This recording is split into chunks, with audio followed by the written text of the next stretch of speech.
Obviamente el asistente le dijo, pero no, eso no se puede responder, pero yo soy libre de tener que hacer cualquier pregunta, ¿no es cierto? No me puede restringir mi derecho a preguntar. Entonces, obviamente, en ese caso en particular, pues el asistente no sabía qué hacer, llamó al fiscal, volvieron nuevamente todo a reformular, ¿no? Pero pues es una cuestión que suele ser la realidad, pero esa pregunta lo mató todo, pues, ¿no? Porque te preguntan eso, quién la toma, y no podía recortarle pues su derecho a defender. Entonces, el fiscal es el que tiene la carga de la prueba, es el que tiene que tener un direccionamiento, encabezado por su fiscal provincial. Luego de este primer estadio, que en realidad son las fiscalías provinciales que realizan todo este trabajo de investigación, tenemos a los fiscales superiores. Y los fiscales superiores son las que ven las famosas reas.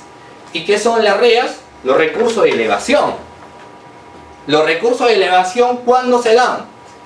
Cuando, por ejemplo, en diligencias preliminares, Fiscalía tiene que recopilar elementos de convicción que le den certeza de la comisión de un hecho delictivo.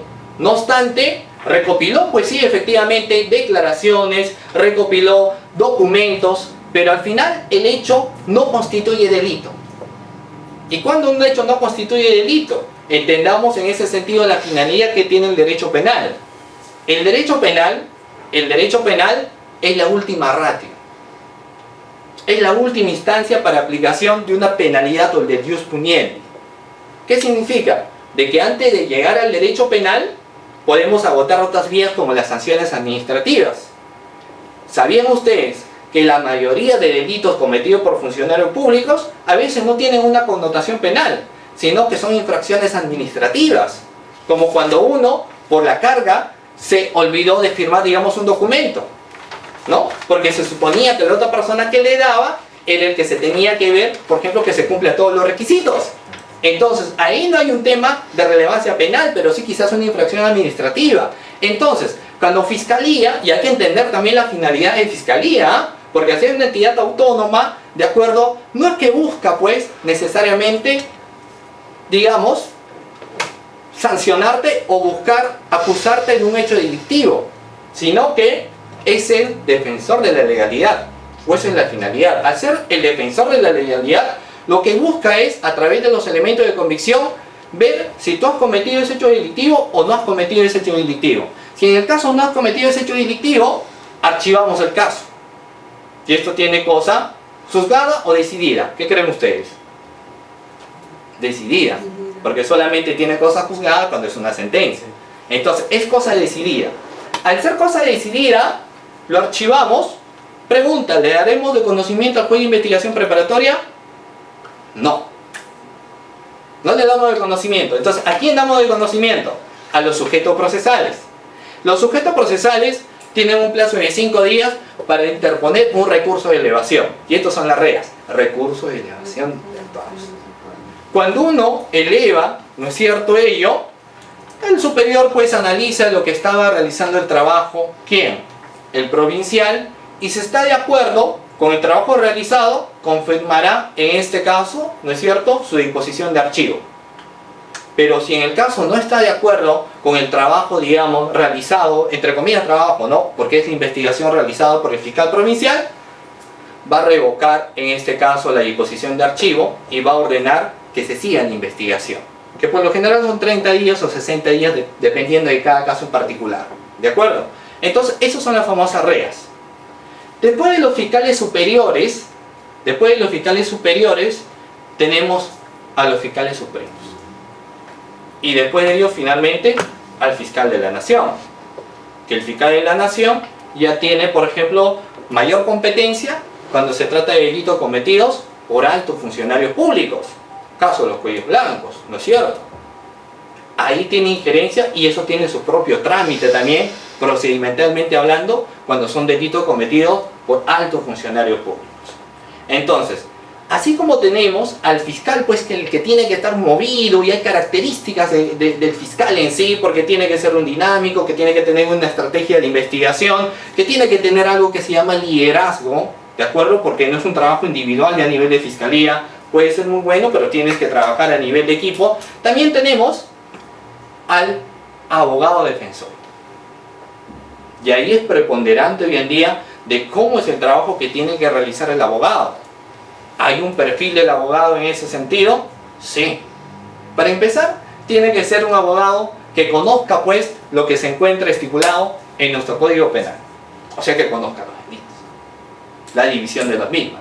Y no solamente esto, sino que tiene que ser un abogado que conozca el nuevo Código Procesal Penal, de que sepa de que su función dentro de este nuevo Código Procesal Penal es preponderante.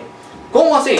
De que en este nuevo Código Procesal Penal, el que ayuda a nivel de investigación, aportando medios de prueba, es el abogado de la defensa. El abogado de defensa ayuda al fiscal, llamémoslo así, para que vaya teniendo mayor certeza de una investigación. Es por ello de que primero se apersona la investigación, solicita lectura de la carpeta, conferencia con su patrocinado y puede solicitar a la fiscalía que llama a declarar a determinadas personas. De igual forma, de que si se trata de un delito cometido por un funcionario público, puede solicitar de que soliciten documentación a una determinada entidad. ¿Por qué? Para que vaya generando certeza en fiscalía. Ah, pero eso es la teoría, en la práctica siempre me dicen infundado mi pedido. ¿Por qué será esto? Porque a nivel de solicitud de pruebas, se exige la misma norma de que tenga que cumplir con 3 requisitos fundamentales: la pertinencia, la conducencia y la utilidad. Cuando eres abogado de la defensa, igual solicita cualquier medio de prueba que tenga que realizarlo fiscalía, señálame su pertinencia, su conducencia y su utilidad. Es decir, ofrezco como testigo a tal persona.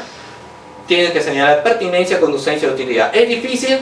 No es difícil. ¿Y por qué hacemos eso? Porque a veces te pueden plantear bastantes testigos o solicitarte que oficies a determinada entidad, pero esa documentación no es pertinente para que fiscalía, digamos, vaya teniendo certeza de lo que se está llevando en esa investigación. ¿Ya? El abogado de la defensa tiene que tener también una característica preponderante, y es que tiene que ser una persona que domine lo que son primero las técnicas de litigación oral, y aparte de ello, de que pueda efectuar muy bien lo que es el principio de oralidad, y que tenga que saber técnicas como la técnica de negociación. ¿Y qué vendrá a ser eso?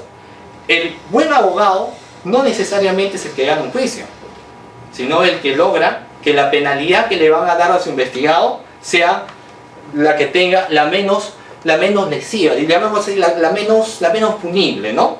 La que no le den muchos años de pena privativa de libertad. Es el que logra muchas veces que su defendido se acoja a un principio de oportunidad, a una colaboración eficaz. Entonces eso se llama en un tema de estrategia. ¿Ya? Es importante que conozca esto. Caso concreto en particular. ¿Se recuerdan ustedes lo que pasó en el aeropuerto? De esta señorita que ofreció este efectivo policial. Y el abogado había sido fiscal, pero más parecía que había pensado como fiscal. Pregunta, ¿en caso de flagrancia hay la confesión sincera? No. Porque se supone que en el tema de flagrancia te atrapa con las manos en la masa, ¿no es cierto? Es como decir, si yo veo tu celular y veo que estás conversando con alguien y justo te ampallé, ya no me vas a confesar porque ya lo acabo de leer. Pero cuando yo tengo la duda, por ejemplo, todavía, yo te puedo confesar esto, ¿no es cierto? Entonces, él señaló, muy bien, ¿no es cierto? Era un delito en este caso de abofetear a un oficial que se acoja a la confesión sincera, terminación anticipada. Quiso hacer una reducción de pena, pero al final, pues, sabemos nosotros de que le dieron una pena muy extensa de pena preventiva de libertad. Luego, felizmente, pues, salió, ¿de acuerdo? Pero es importante en ese caso de que el abogado defensor conozca esto. ¿Qué más? Estamos hablando de los sujetos pertenecientes dentro de este estadio. Hablamos de un juez, y es el juez de investigación preparatoria. El juez de investigación preparatoria tiene mucha injerencia en este nuevo Código Procesal Penal. ¿Por qué? Porque es el que tiene que regularizar participación de fiscalía y participación de abogado de defensor. Es decir, garantiza el trabajo que está realizando y garantiza la no afectación del derecho de defensa. Por ejemplo, en diligencias preliminares, el amo y señor de la investigación es el fiscal. Pero ya cuando le toca formalizar investigación preparatoria, necesariamente su formalización la tiene que dar de conocimiento de ¿quién?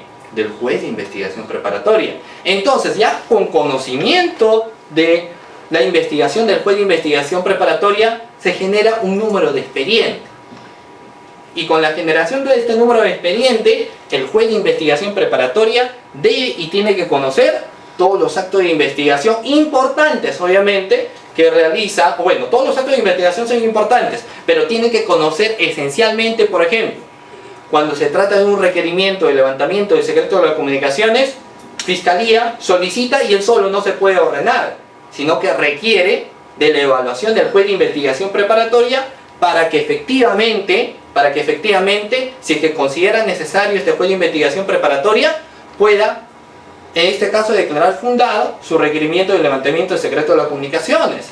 De igual forma, cuando se trata de delito de lavado de activos, de la misma manera. Entonces, el papel del juez en esta etapa de investigación preparatoria es muy importante, es trascendental, tiene que garantizar.